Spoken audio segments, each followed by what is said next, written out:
Hello, my name is Diana Velasco, and I'm actually going to be taking some time talking about the concept of love. So, before we start off, I want to see a show of hands of how many of you feel like you've been in love before. So, just a show of hands. Okay. So, that's a lot of hands. So, what is love exactly? And what type of love were you referring to? So, love is a very fluid concept. It can be applied to many different types of love, but according to the Merriam-Webster dictionary offers three different definitions. So first, love is a strong affection for another arising out of the kinship of personal ties. This definition can be referred to as a maternal love or familial love. Second, attraction based on sexual desire, affection and tenderness felt by others. And three, affection based on admiration or common interests. Okay, so now, based on these definitions, you all still agree that you have loved another person, right? Okay, I have a lovable bunch. So now I'm going to flip the table a bit and explain to you the type of love I grew up, and a lot of you probably grew up believing in. So first and foremost, there is the princess and prince love, right? So we're all familiar with the Disney movies that depict the same story where the prince falls in love with the princess and they live happily ever after. Okay?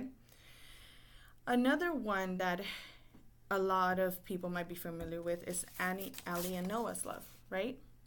So Allie and Noah, from the Notebook, this movie was one of the top rated movies during this time because of the love story that it portrayed.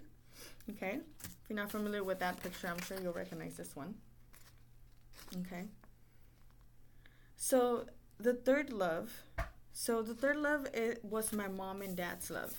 Okay, so that looked a lot like this. So the love of my mother and my father looked a lot like this. Okay, there was also the love that was absent. So the maternal and the father love was very absent in our family growing up. We didn't get to see a lot of that from our parents. So we only really had each other. So sibling love is really what got us through a lot of the hardships that we endured growing up, my siblings and I.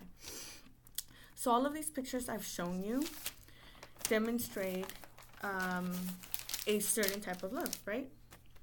No? I see some of you nodding your heads. So some of your facial expressions are more like no. You know, that type of love, the last love that I demonstrated to you guys, shouldn't be considered love. But the reality is that for a lot of children who grow up in domestic violence, seeing domestic violence, this is the type of love that they internalize and that they normalize, okay? To them, because their father and mother represent a union or a marriage, they associate that with a love that is then normalized and perpetuated through generations and through the cycles of families. Well, believe it or not, these four pictures are attached to an idea of love. The Princess fairy tale depicts and demands a heterosexual union among two people. I wonder what's wrong with that. Noah and Allie's love, now that one, yeah, that a lot of people think that's true love, right? Yeah, remember the scene where they dance in the middle of the road and they almost got ran over? Yeah, that was cute, right? And how about the part where Allie is slapping Noah several times in the face and being very aggressive, pushing him into the truck? That is still ignored by a lot of the viewers, and it doesn't matter that violent scene is in there because a lot of viewers associate that with being madly in love with someone. Okay, so that's aggressive. That's an aggressive side that is actually depicted in the movie The Notebook. Well, the love I grew up around was similar to this scene. Yeah, it was like a remaking of this scene between Allie and Noah, only on steroids though. So the slaps, the pushes, the shoving, the name calling were more like what I would call it perhaps more animalistic. So a more like two animals fighting, only one angrier than more the other more submissive, and etc. Often often in the love that I grew up seeing, there was blood, broken vases, holes on the wall, black eyes, bloody knuckles.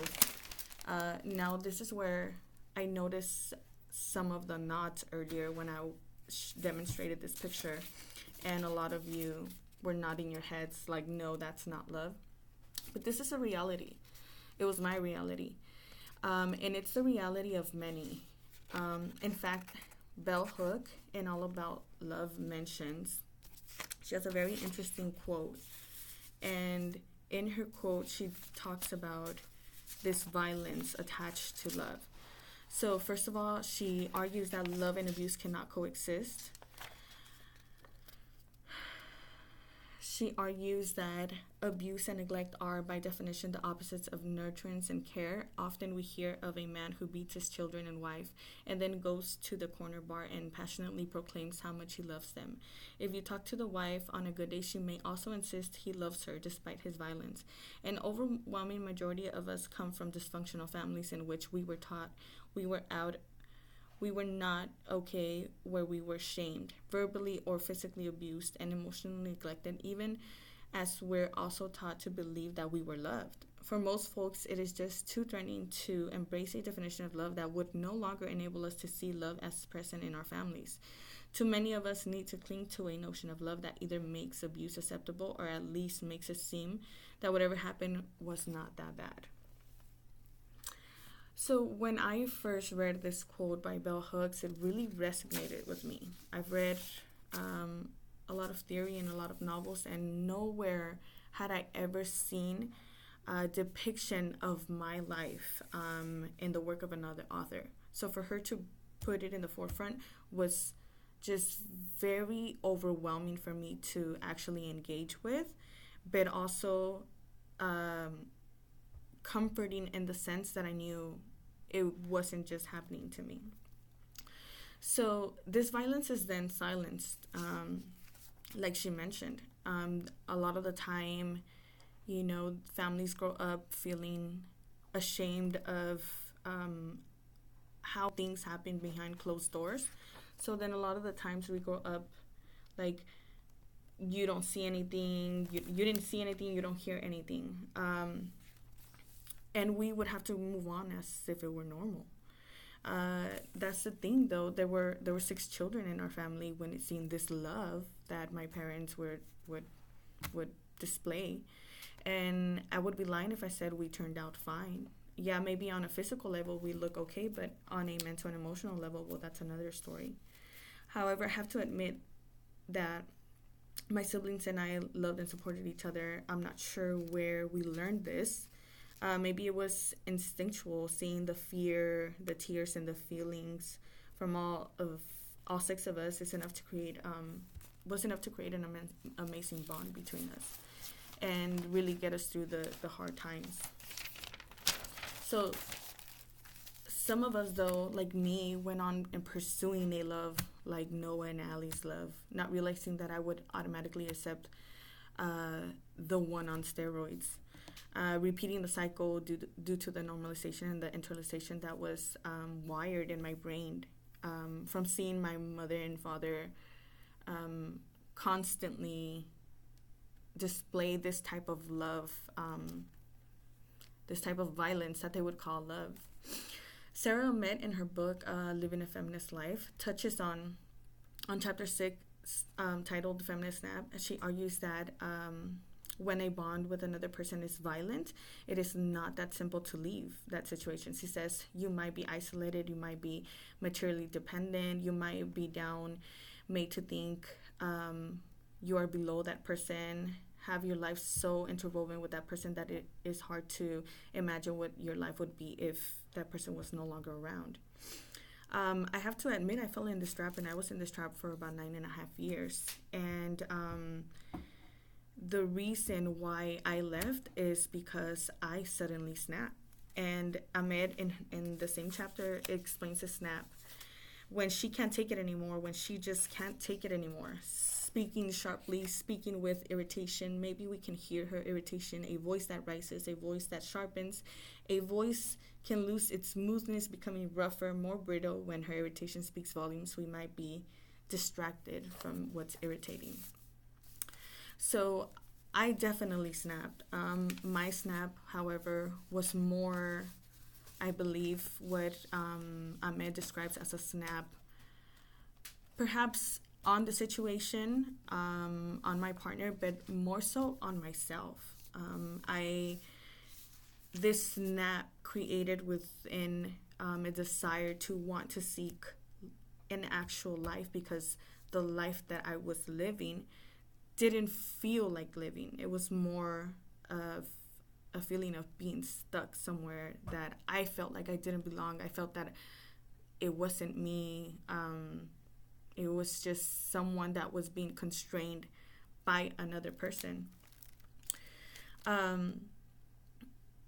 I reached a breaking point, and I realized that I no longer wanted to be stuck in such a toxic place where I was belittled and mistreated by my partner. Unfortunately, cutting off this bond was something my family viewed as detrimental. Breaking the convention and becoming a single mother was and is still looked down upon. But that doesn't bother me anymore, and it's because I recently engaged in or viewed a TED Talk called The Power of Vulnerability by Brené Brown. So Brown argues that shame is responsible for constraining one's emotions, feelings that are rooted in trauma.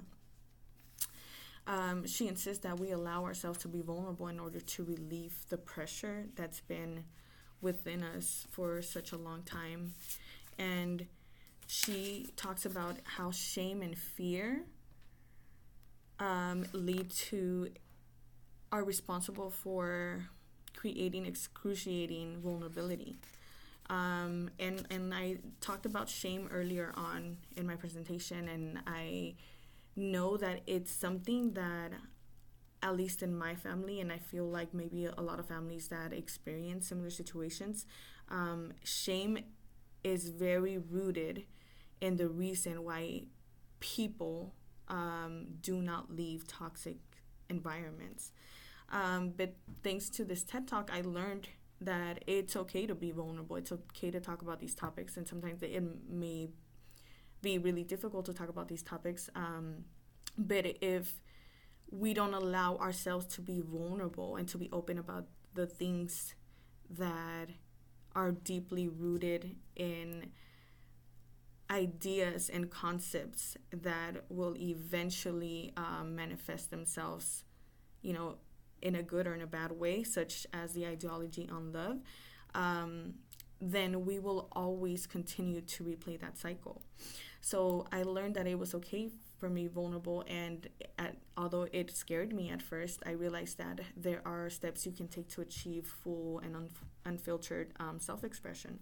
For instance, I began engaging in creative writing, where I was free to express my most vulnerable self. Through poetry, I communicate everything and anything I desire. In fact, Audre Lorde explains that women should not let poverty or oppression silence the poet within. And I have agreed to stop letting others confine me and shape my ideas on love. Leaving the situation I was in was the first step I took towards self-love, and I can assure you that it is one of the best decisions and feelings I felt in the world. To know and to feel your worth, to embrace your experiences that have shaped you, and begin a life and begin to live.